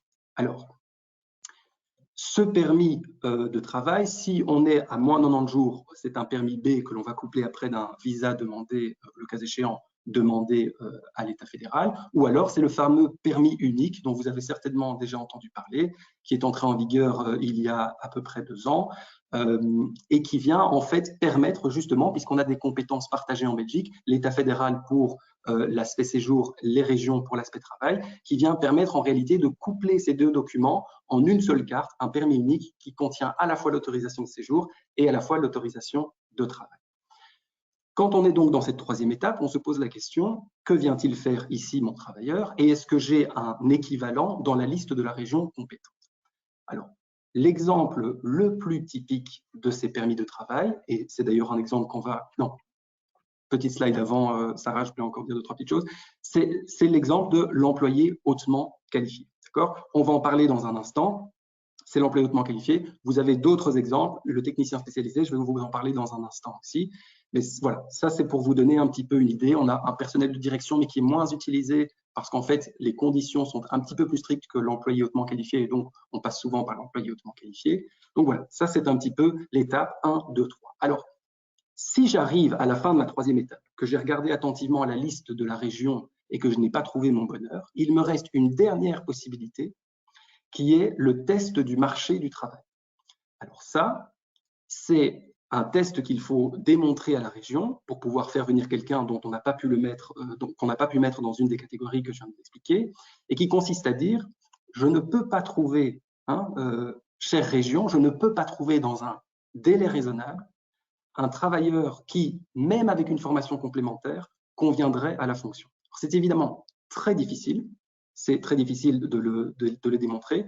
Je n'ai, dans ma pratique, jamais réussi. Je l'ai essayé 2 fois avec la région Wallonne, je n'ai pas réussi. Petite parenthèse, je soupçonne la région Wallonne de le refuser quoi qu'il arrive. Et j'ai entendu ça d'autres confrères, donc je pense que c'est une pratique effectivement administrative de la région Wallonne de refuser d'office ce type de test. Mais sachez que c'est très difficile aussi en Flandre et à Bruxelles. Alors, petite parenthèse, ce test du marché du travail va être réputé rempli, donc là, ça refacilite les choses, pour les métiers en pénurie. Les métiers en pénurie, ce sont des métiers qui sont listés par les régions. On a une liste pour la Flandre de 20 métiers, on a une liste pour la Wallonie d'une dizaine de métiers, on n'en a pas pour le moment à Bruxelles. Et ce sont des métiers qui peuvent être intéressants dans le milieu de la construction, par exemple, parce qu'on a des métiers du type conducteur de grue, mécanicien de machines, conducteur de machines de chantier et ce genre de choses. Donc à ce moment-là, allons voir la liste des métiers en pénurie, parce que si on se trouve dans un de ces métiers, on va pouvoir être présumé avoir rempli le test du marché du travail et donc bénéficier de l'autorisation de travail. Donc, 3 étapes, dispense liée au séjour, dispense liée au travail ou permis proprement dit. Et si je n'ai toujours rien, à ce moment-là, je tombe sur le dernier filet de sécurité qui est ce test du marché du travail. Et là, maintenant, on va discuter d'un cas pratique. Je vais vous montrer comment fonctionne une demande de permis pour le permis le plus populaire en Belgique, qui est le permis pour les travailleurs hautement qualifiés. Dans l'exemple de mon travailleur japonais ou américain dont je vous parlais, qui vient en Belgique dans un premier temps pour faire des réunions d'affaires, bon, ben là, on a vu, pas besoin de permis. Mais imaginons que ce travailleur japonais ou ce travailleur américain vienne en Belgique pour un projet plus long terme. On vient pour un an et demi, il s'agit de lancer un nouveau projet, c'est quelque chose de sérieux, c'est quelque chose d'important. Et donc, ce travailleur fait le déplacement en Belgique, il loge pendant un an et demi pour vraiment s'occuper de ce projet à temps plein. Dans ce cadre-là, il aura besoin d'un permis de travail. Alors, le permis de travail qu'on va vraisemblablement lui proposer, en tout cas on va vérifier s'il remplit les conditions, c'est le permis de travail de travailleur hautement qualifié. Pour être considéré comme un travailleur hautement qualifié et pouvoir bénéficier de ce permis, il y a 2 conditions à remplir. La première, c'est une condition de diplôme. Il faut avoir un diplôme de l'enseignement supérieur, c'est-à-dire de type bachelier. À Bruxelles, ça doit même être un bachelier, pas en Flandre et en Wallonie, mais donc de type bachelier, c'est-à-dire 3 ans au-delà des humanités. Et deuxième condition, il faut avoir une rémunération annuelle qui, pour 2021, équivaut à peu près à 43 500. Les montants sont différents en fonction des régions, mais on est aux alentours de 43 500 €. Alors, qu'est-ce qui rentre dans cette rémunération? Eh bien, c'est la contrepartie de la prestation de travail, nous disent les régions, donc c'est la définition classique de la rémunération, mais qui est connue au début de l'occupation. Autrement dit, la rémunération variable, qui n'est pas connue au début de l'occupation, ne rentrera pas en compte pour déterminer si ce seuil est atteint ou pas. Moi, je me pose aussi la question des titres repas. Parce que est-ce que l'on peut estimer que les titres repas sont connus au début de l'occupation alors qu'ils sont liés aux jours prestés? Je n'en suis pas sûr. Dans la pratique, je vois qu'en général, les régions acceptent de mettre la quote-part patronale en tant que rémunération pour voir si le seuil est atteint. Mais donc, soyons attentifs à cela tout de même. Bon. On a mon travailleur japonais, il a un bachelier, il a même un master, c'est très bien, c'est pas nécessaire, mais voilà, c'est en plus.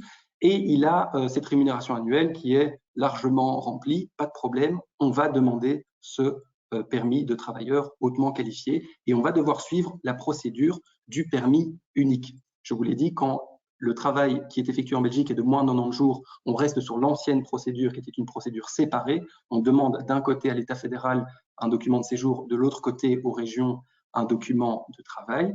À partir du moment où on est au-delà de 90 jours, c'est le permis unique, ce fameux permis unique qui rentre en jeu. Et donc, on ne fait qu'une seule demande et à la fin, on reçoit un seul document. Bon. 2 points d'attention pour cette procédure, 2 points vraiment très importants. Le premier, ce sont les délais. Si vous voyez un peu la slide, vous voyez qu'il y a des délais marqués un peu partout. Soyez très attentifs à ceci, surtout pour votre organisation interne dans votre entreprise, parce que c'est là que les drames se produisent.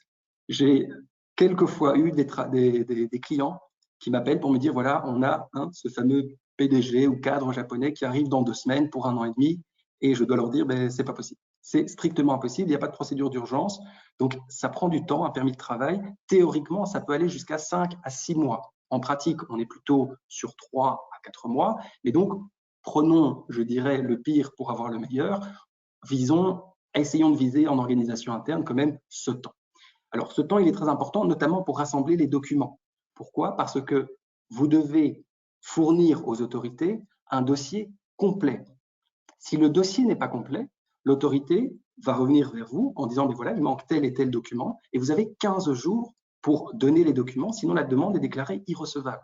Donc, on a tout intérêt à fournir un dossier qui est déjà picobello pour d'abord gagner un peu de temps et surtout pour éviter cette sanction qui est terrible.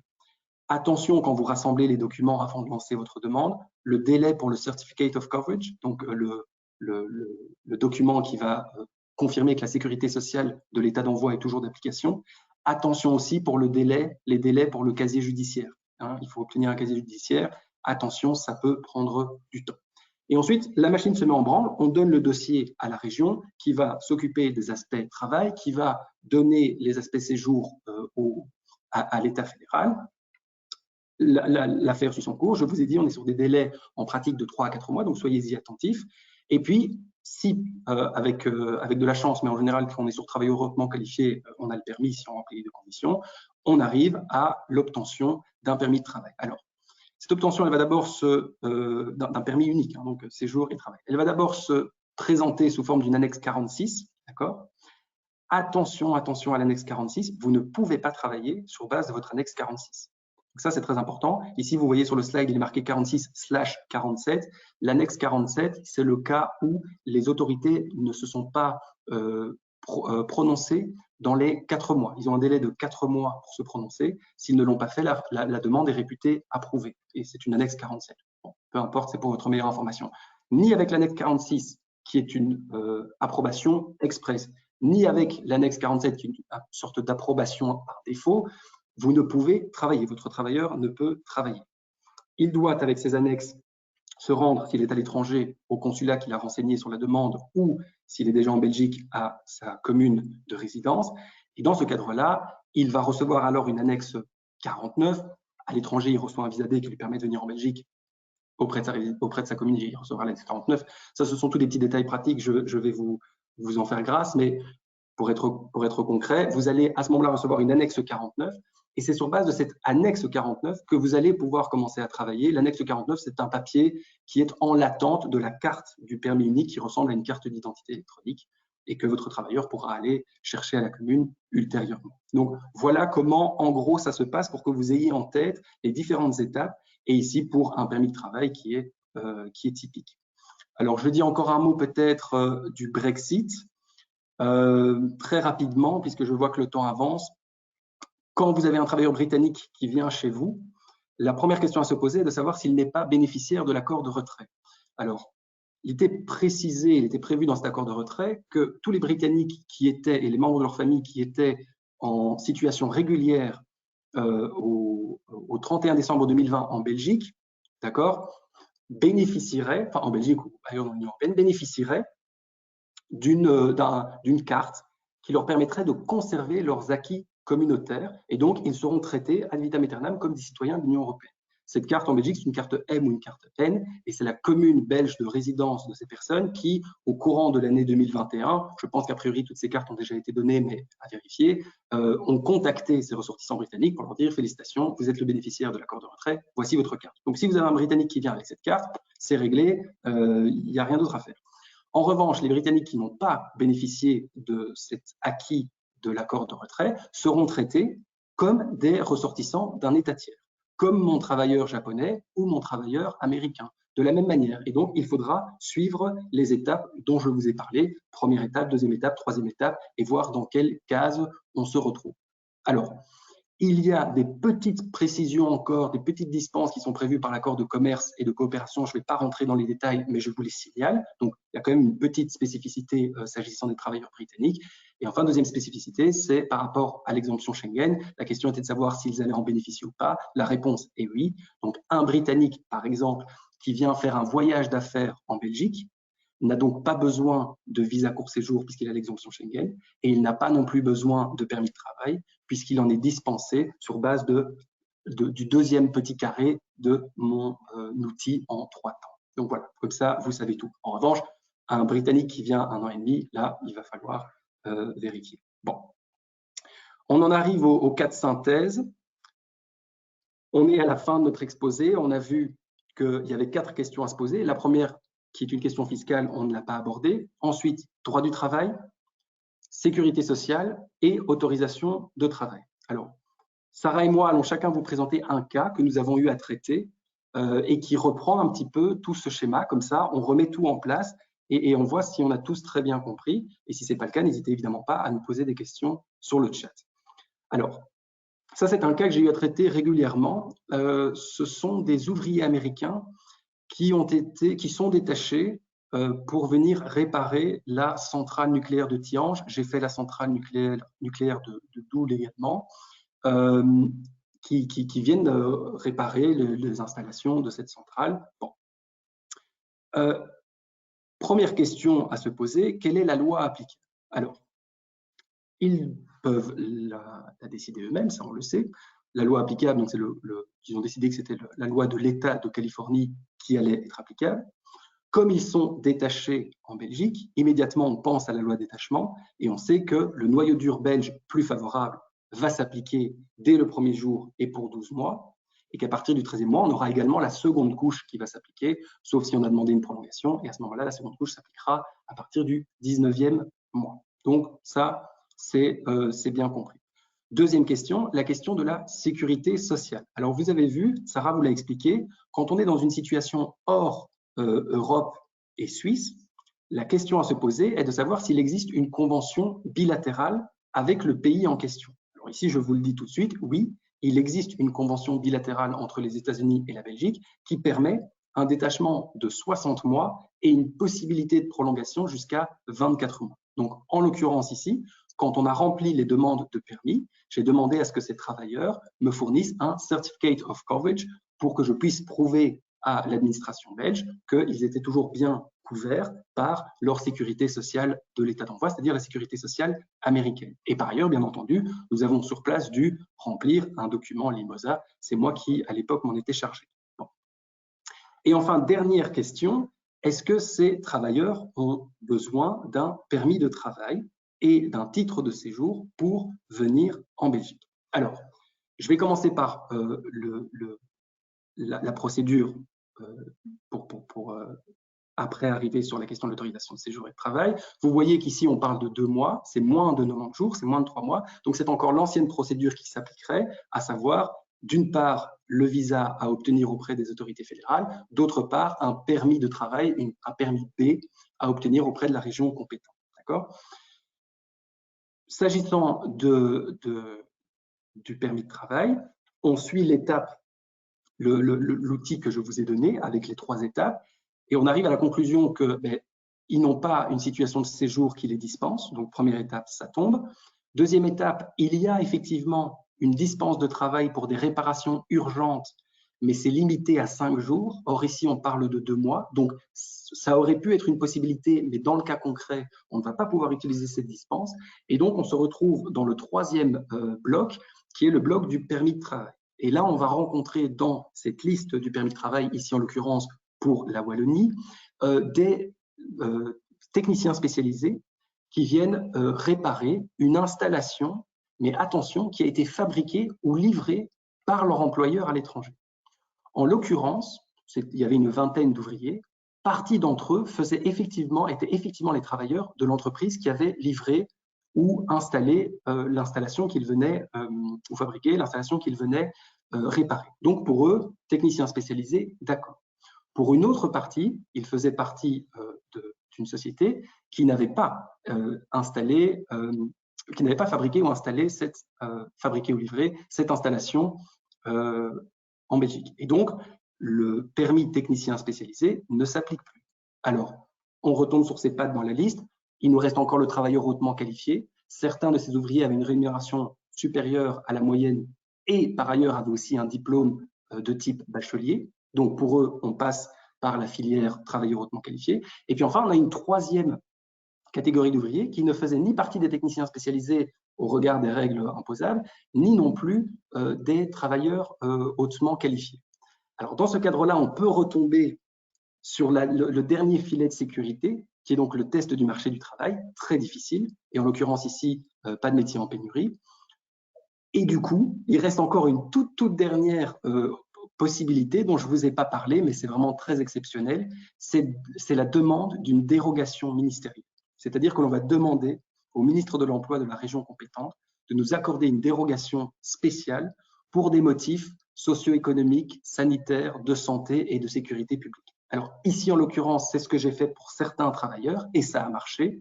Et donc, j'avais écrit une longue lettre en expliquant qu'évidemment, les réparations étaient très urgentes. J'avais agité le spectre de Tchernobyl et ça avait fonctionné. Mais attention, ça c'est vraiment un cas très, très spécifique et quasiment d'école, je dirais. Donc voilà, ça c'est le schéma un petit peu de ce cas de synthèse et la façon de voir les choses 1, 2 et 3. Voilà, merci Étienne.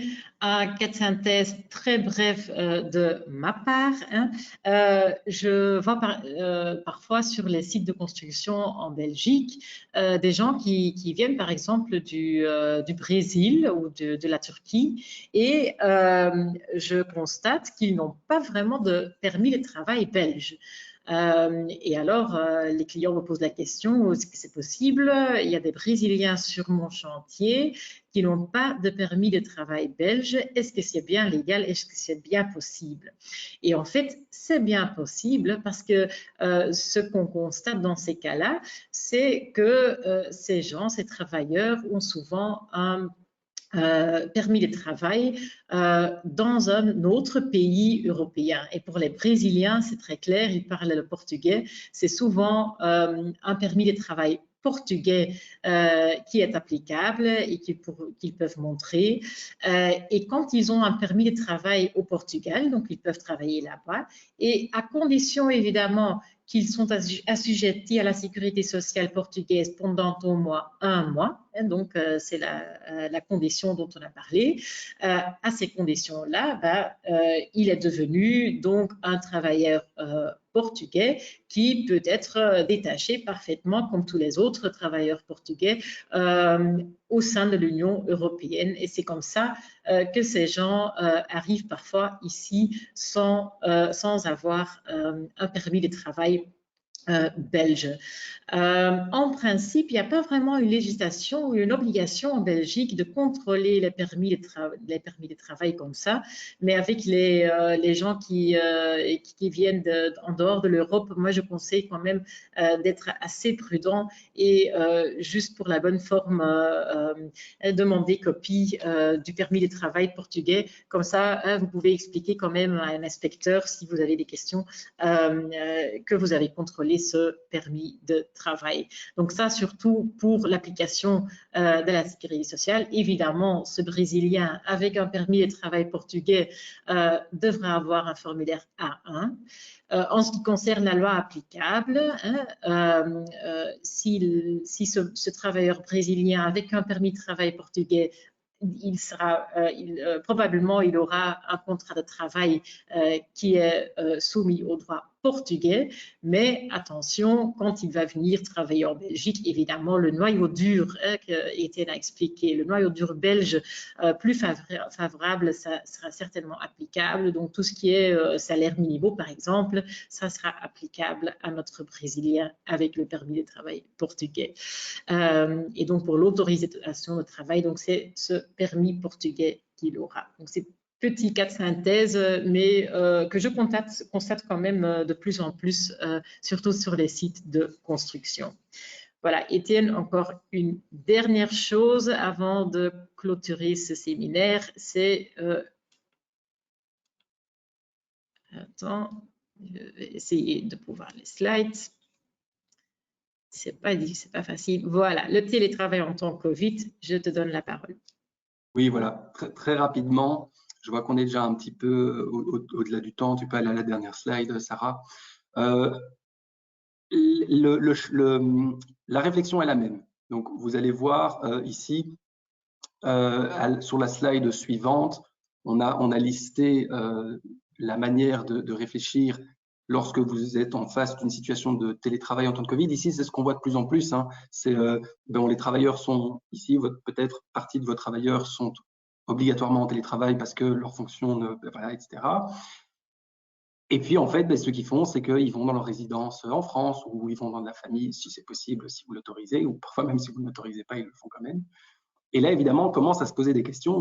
Est-ce que tout ça a une influence précisément sur tout ce dont on vient de parler? C'est-à-dire, le droit du travail applicable, la sécurité sociale et les autorisations de travail de séjour. Et donc, il va falloir effectivement se poser les mêmes questions et appliquer les mêmes principes à cette situation. Typiquement, le droit du travail. Est-ce que mon télétravailleur qui est depuis 1 an et demi en France, est-ce que tout d'un coup, notre contrat belge ne serait pas contrebalancé? Est-ce qu'on est dans une hypothèse où le pays habituel n'aurait pas changé? Est-ce que, voilà, ce sont des questions qui se posent. Donc, là-bas, c'est le choix des parties, mais attention, le corollaire Rome 1, c'est ce mécanisme en cascade qui vient, le cas échéant, contrebalancer ça. Est-ce que le pays habituel de travail n'est pas devenu la France si ça fait 1 an et demi qu'on est en télétravail en France? Alors évidemment, au plus longtemps on reste en télétravail à l'étranger, au plus grand est le risque que le pays de travail habituel change. Attention aussi en matière de droit du travail aux mesures et restrictions sanitaires locales. Je suis en télétravail ailleurs, quelles sont les mesures sur place? Il faudra les respecter. Et puis, petit point d'attention aussi pour vous, n'oubliez pas de prévoir, ou en tout cas de vérifier que votre assurance obligatoire en matière d'accident de travail couvre ou ne couvre pas, mais ça, il faut le savoir, à l'étranger. Bon. Deuxième point, la sécurité sociale. L'ONSS, ici en Belgique, a donné ses instructions en expliquant que les périodes de télétravail ne seraient pas prises en compte pour les travailleurs habituellement occupés dans l'espace économique européen et en Suisse jusqu'au 30 juin 2021 pour calculer effectivement les délais. Donc ça, c'est une bonne chose, mais attention, vérifiez la position des autres pays. Lorsque l'on est hors espace économique européen et suisse, il faut vérifier s'il y a une convention bilatérale et ce que cette convention bilatérale prévoit ou dit. Le cas échéant, si on est hors d'une hypothèse de détachement ou si on est dans une hypothèse alors d'occupation simultanée, comment est-ce qu'on va goupiller et annexer ces deux sécurités sociales. Et enfin, vérifier également si des déclarations obligatoires locales sont nécessaires de type Limosa. Et alors, dernier point, la question des autorisations de travail et de séjour. Il faut voir pays par pays quelles sont les exigences et les éventuelles dispenses du pays concerné. Et attention qu'au sein de l'espace économique européen, à partir de 3 mois de séjour, le citoyen européen, le citoyen de l'Union, devra demander une carte de séjour dans le pays dans lequel il réside. Donc voilà, ça ce sont des points à bien avoir en tête dans la situation actuelle de télétravail en temps de Covid qu'on observe et qui souvent, enfin pas souvent, mais en tout cas on voit des cas se déplacer à l'étranger. Et vous voyez que c'est le même raisonnement qui va s'appliquer avec parfois des petites subtilités. Et donc c'est une bonne façon aussi de clore ce séminaire puisque ça permet de résumer tout ce qu'on a vu et de voir un petit peu les mécanismes, les bons réflexes à avoir. C'est ça vraiment qu'on voulait vous transmettre. Les bons réflexes à avoir lorsque vous êtes dans une situation de mobilité internationale. Quelles questions dois-je me poser? Quels instruments dois-je mobiliser et comment je dois les appliquer? Voilà. Si vous avez la moindre question, on est évidemment là, soit maintenant dans le chat, soit bien entendu plus tard par email, par téléphone. Moi, c'est souvent le cas quand je regarde des séminaires ou quand je y assiste, à la douce époque où on pouvait encore assister à des séminaires physiquement. Les questions me venaient toujours dans la voiture en revenant chez moi. Ça, c'était garanti. Sur le moment même, je n'avais pas de questions. Et puis, dans ma voiture, il m'en venait 5 que je trouvais en plus pertinents. Donc, je me dis, flûte, j'aurais pu avoir mon petit moment de gloire devant tout le monde. Donc, voilà. Si jamais c'est votre cas aussi, n'hésitez pas à nous recontacter. Voilà, merci Étienne et merci tout le monde pour votre participation. On restera encore quelques minutes pour voir s'il n'y a pas des questions et sinon, on vous souhaite encore une bonne fin d'après-midi. Tout à fait.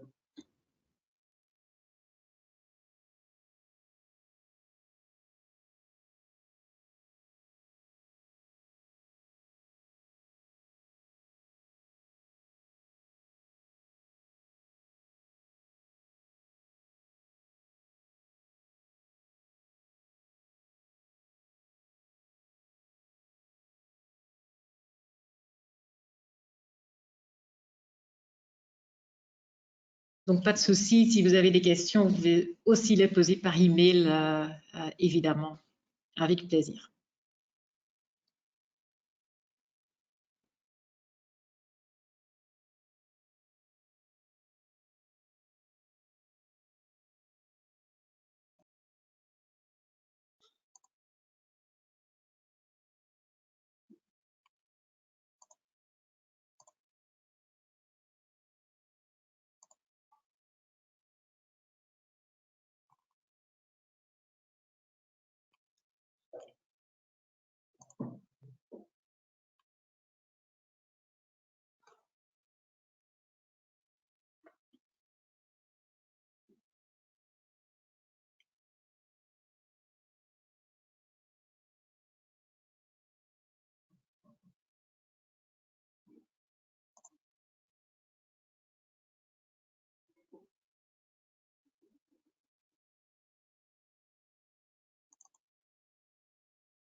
Bon, ben,